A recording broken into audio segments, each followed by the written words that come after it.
Aujourd'hui, je crois qu'à travers ce défilé, on a montré qu'on a une armée qui reflète véritablement notre pays. Monsieur le Président de la République nous a instruit, lorsqu'il nous a choisi au niveau de la région de Saint-Louis, par le biais de Monsieur le ministre de l'Intérieur,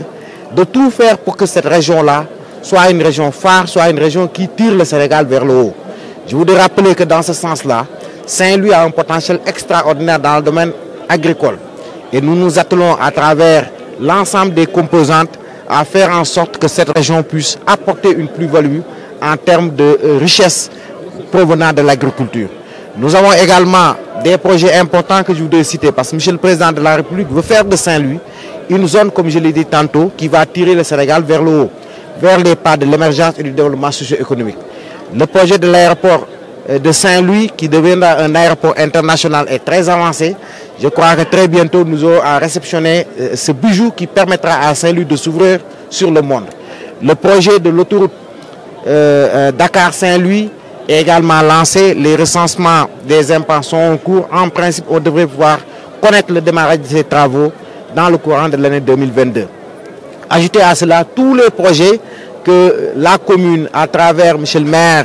de la ville de Saint-Louis, M. Mansour Faye, mais également le conseil départemental que je tenais à féliciter, et de manière générale tous les autres maires de la région, les différents projets qui sont en train d'être déroulés pour faire en sorte que sous peu, qu'on puisse connaître véritablement en tout cas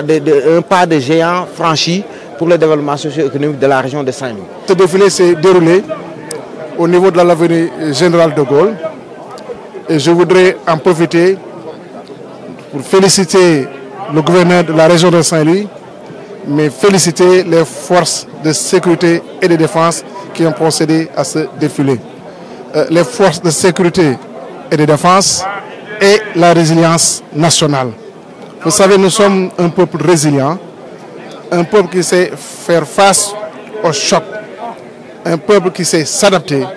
Et c'est ça ce qui caractérise le peuple sénégalais. C'est ce qui caractérise la population sénégalaise. Faire face au choc, rester résilient. Et je pense que, en tout cas, nous le devons donc à un ensemble de facteurs qui ne datent pas d'aujourd'hui, mais aussi ces facteurs, en tout cas, perpétrés par M. le Président de la République Macky Sall. Les circonstances donc, nous ont amené ou ont amené les autorités de l'administration territoriale à organiser ce défilé sous l'avenue Général de Gaulle. Je pense que c'est en tout cas l'axe le mieux adapté pour un défilé. Donc nous allons voir en tout cas les prochaines éditions à venir avec les militaires, parce que le 4 avril c'est une fête militaire en réalité. Et l'autorité de l'administration territoriale, est-ce qu'il sera peut-être opportun ou mieux de continuer à faire le défilé sur cette avenue ou non? L'avenir nous le dira. Nous allons apprécier ensemble. Mais en tout cas, l'axe Général de Gaulle est un axe, en tout cas, c'est l'axe le plus approprié, le plus important pour tenir une telle cérémonie. Donc, nous souhaitons que les travaux de l'autoroute démarrent avant la fin de l'année. Puisque c'est en deux sections. Une première section en mode PPP et une deuxième section financée par les bailleurs, donc sur endettement de l'État du Sénégal. Et les deux sections, en tout cas, progressent bien et nous souhaitons vivement procéder au lancement, à la pose de la première pierre avant la fin de l'année 2022. Nous travaillons sur cette date-là et je pense que nous allons pouvoir les tenir. Défilé bu mucc ayib bu rafet la ñu profité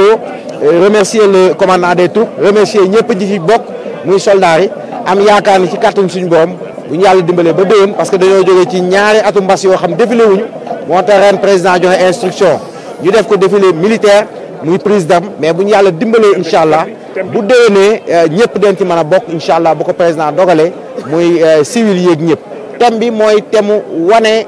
force de défense ak sécurité ak résilience. Manam loolu mooy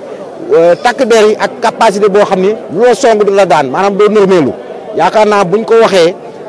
armée bi ak ñi mu àndal yëpp war nañ joxe exemple parce que ñoom macha allah day l'armée boo xam ni yaakaar naa ba ñu jëlee indépendance ak léegi seen jàmbaar ak seen capacité taxaw ku ne mën na cee dut baaram kon l'exemple la boo xam ni président da koo joxe pour wane ni réew mi malgré crise yi am difficulté yi muy jëm ci mbas bi muy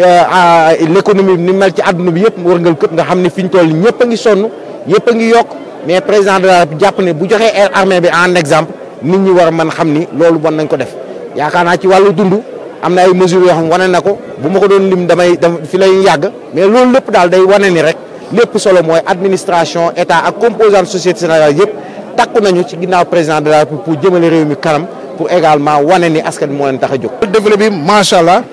rafet na jaar na yoon mais remercier di féliciter le gouverneur de la région de Saint-Louis Alioune Badara Samb nga xam ni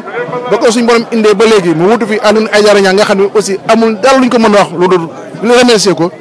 mais gis nañu Samb lu mu fiy def macha allah boole na ci ñëpp boole na population bi boole na ñëpp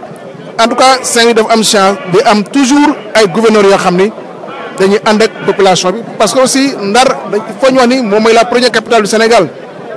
première administration fii la mos a am donc dëkk boo xam administration la donc bu ñu amee gouverneur boo xam ne ñëw na comprendre loolu ànd ak askan bi du ñu mën def lu dul encourager ko ci liggéey boobu di ko jàppale bu baax a baax ci lu ñu mën ak ci lu ñu mënul. autoroute Ndar Saint-Louis projet président Macky Sall la moom moo ne day def autoroute Ndar Saint-Louis fu ma toll nii mën naa wax ni avancé na bu baax a baax. te lu ñu fas yéene def en tout cas suñu borom bu ko mottalee mooy avant at bi jeex ñu démarrer travaux yi parce que am na financement côté bailleur parce que ñaari type de financement la benn partie bi ay maanaam contrat partenariat public privé la mi ngi avancé beneen pàcc bi maanaam avec ay bailleurs classique la ñu bëri seen convention de financement signé nañ ko le 17 avril bii di ñëw bu neexee yàlla damay ànd ak ministre Hott mi nga xam ne moo amee partenariat ñu dem fële ci Jeddah